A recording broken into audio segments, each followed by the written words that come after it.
Hello viewers, Assalamu alaikum. Pakistan with West Indies third T20. Pakistan win by 13 run.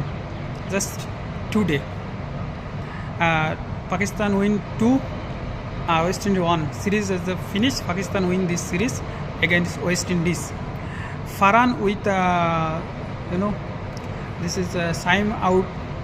Saim out 49 ball 66 run. Farhan 52 ball 74 run, 138 run partnership, this open partnership, unbelievable playing this Saim and Farhan. That's why Pakistan is a win this T20 match. But the problem is Hassan Ali. Hassan Ali last T20 match, 4 over 48 runs gives, and this match maybe 3 over 1 wicket 39 run gives. What a playing this, Hassan Ali. Hasan Ali এত বাজেভাবে perform করতেছে, পাকিস্তানের চাপের মুই নিয়ে নিয়েছে হাসান আলী, ঠিক আছে, বাট ম্যাচটা জিতেছে। সাইম 38 রান দিয়েছে, 1 উইকেট